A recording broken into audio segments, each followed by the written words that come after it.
So here is how I potty trained my child in just 3 days. Welcome back to Parenting Trail. My name is Ragendu. I am a certified parenting coach, a certified Montessori teacher, and a certified phonics trainer. Today I'm going to teach you how I potty trained my little one in just 3 days. So before we start off with the actual potty training, here is what I did. Basically, I prepared myself ahead. I knew, okay, around this time is when I'm going to potty train my child. Say if it's December, I know that. And I ensured that those 3 days I am not doing anything, but I'm dedicating my time and spending my time with my child. No going out, no one is coming in, nothing. So I completely freed my calendar and ensured that there is no disturbance to our whole process. So I planned ahead as to when I should be doing it, and I prepared myself for it, saying that okay, I'm going to do this on these dates, and that's it. So that was one part of preparation. The second part of preparation, obviously, to get a potty seat.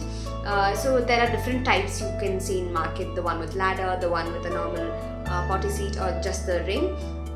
Buy whichever you feel that your child would be comfortable. I don't generally use the ladder one or the seat, but I prefer for a normal potty seat something like this. Generally, because children, when they sit on the big commode, they feel that they might go inside. So they have a fear. So it's better to use a normal potty seat for at least the first few months until your child is comfortable, and then move on to the bigger one. So that's my second preparation, that is to get a potty seat, of course.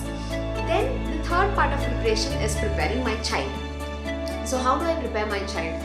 It might seem or yuck, but your child has to see someone using the potty, otherwise they don't understand. Okay, so when you are going to play, you can take your child in and say, see, the big people use this big potty to go to the potty, we don't use diapers and all those. Just have a casual conversation with your child. So that is another part of your preparation. There's one more part of the preparation, and that is to get cotton underwears for your children. Get smooth cotton underwears for your children as much as you can. Buy them in bulk. Okay, I got around 15 to 20 underwears in bulk, so that I know that I have enough stock with me in case any accidents happen. So that's a big part of your preparation. Moving to day 1, this is the make it or break it kind of deal day. So this is very, very important day. So what you need to do here is, first step is ditch the diapers. Take all the diapers and throw it. Now if you find it difficult to throw all the diapers, give it to your partner or your husband and say them to keep it aside, away from you, away from your eyesight, so you or your child don't end up seeking the diaper. So this is very, very important step. Ensure that there are no diapers around you, so that you have no other go. Okay, and first thing when the baby gets up, you have to remove their diaper and say, see, from today we are going to be using underwears. Yeah, and make it exciting, make it happy for them. Okay, and ensure you give high fiber food and high water intake. Give them plenty of fluids, plenty of fiber, in high fiber food. So this way what happens is their bowel movements are more, and also they start urinating frequently. This is when the baby would start to know or start to understand what their body is doing. So this way it is easier for the child to understand and to do the needful. So the first day, although it's make or break deal kind of day, please do not ensure that please do not have high expectations from the child that your child is going to pass motion only in the potty seat or going to use the washroom and all of those. Don't have that high expectations. So what happened with us was, my child urinated. He felt all disgusted, so I told him, yeah, you passed urination, you passed urine in your underwear, so it's okay. Let's change it, let's put another fresh one, let's clean this place, and all of this we did it together. And then I told him, from next, what we'll do, we'll go use the washroom. So what I started, every half an hour, I used to ask him, do you want to use the washroom? Let's go and check. Or one more thing that my son loves to do is, we have 3 washrooms. So I give him an option. Do you want to use this, that, or that? And he chooses one and he goes and he uses the washroom. So that is one more fun way that you can do for your child to be engaged. Okay. So that's one thing that you can do.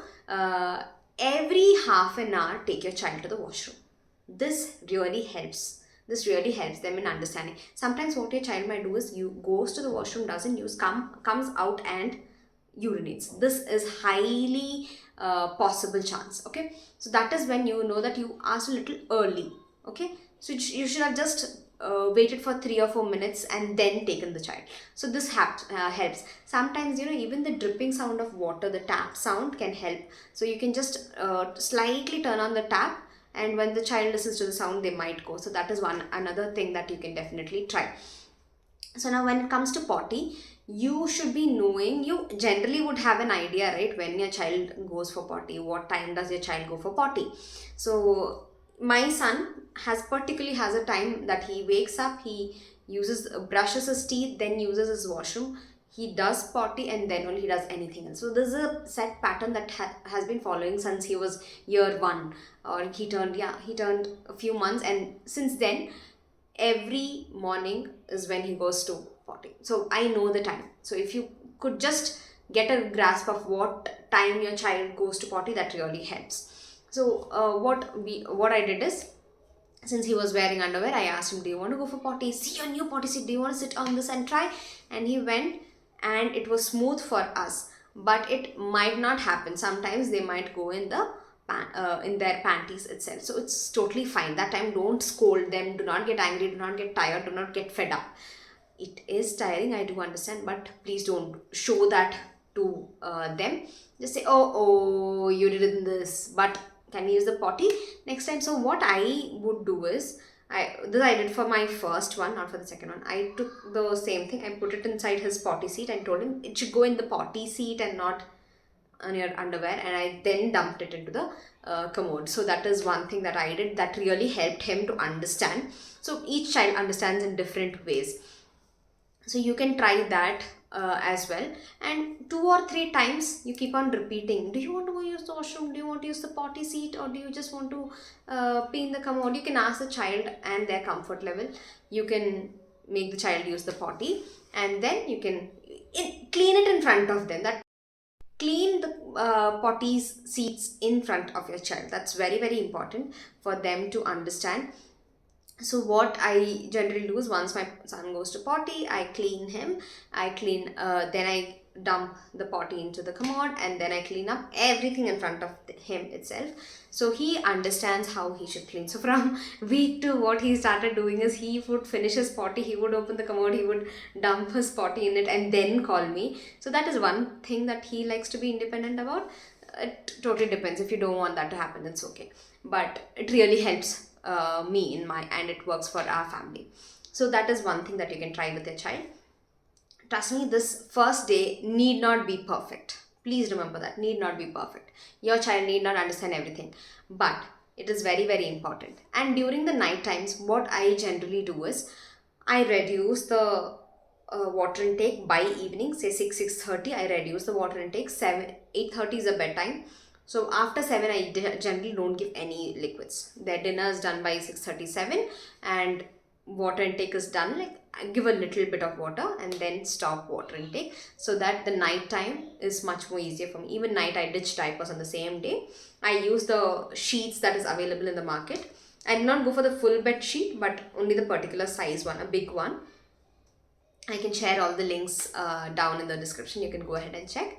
So I used that, and he slept on that. And even on that day, there are no diapers, it's only underwear. So there were accidents even then, but it was on the sheet. It's totally fine. I used to keep an extra pair of dress near my bed, so it's easy for me to change him anytime. So that is one more practice that I did on day 1 itself. So day 2 is all about repeating the day 1. Okay, the first initial step of removing the diaper is not there, but then you have to change into clean underwears, you have to ask high fiber food, water intake, and you have to take the child every half an hour. So this continues for day 2 as well. And the same applies to day 3. So day 3, what you can do slightly different is make the child wear underwear. Once they finish, take them out for a walk.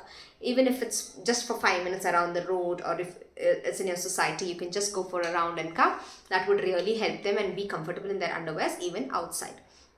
So the day 3 is also the same thing, is the same circle of day 2 and day 3. Now what you can do, especially for your child, do you need to give them rewards when they use washroom? I definitely am against giving rewards when they do something that they are naturally supposed to do. Okay, so if you want to do that, you can go ahead. If that works for you, you can go ahead and do. So I do not give any rewards. I said, oh, you did it in your in the bathroom, you use the washroom, that's nice, you did it the way it should be done. So those are the words that I use. But whatever works for you, you can do. You can even use stickers to make your child happy. You can draw a star or whatever you want for your child to make happy. And if that works for you, then please go ahead. Okay, so that is one more thing that I wanted to address here. So be consistent. Please do not show your emotions. That is, if you are getting irritated, frustrated, or if it's too much for you, please do not do that. Plan well ahead. Plan well ahead. This really helps you to know, okay, what is expected, what should I do, what should I not do, and all of those. Please be clear on all of those terms. And like I said, ensure that you are completely there with your child.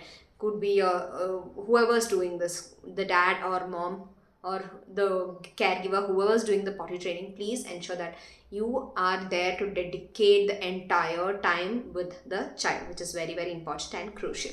So that's it. And within these 3 days, I was able to completely potty train my child. It was very, very easy for us. It is easy if you put in your heart and effort. It is easy for everyone, and it is easily achievable. So definitely this was my experience. So please let me know. Please do try this with your child, and please do let me know in the comments how it went and what is your update. I would love to know about that. Okay, so please do share this with any parents who are looking out for potty training as well, so that they get to know what can be done. This is just one of the methods, so that you can try this. And hope you liked it. If you liked it, please do not forget to subscribe and hit that like button. And thank you. See you.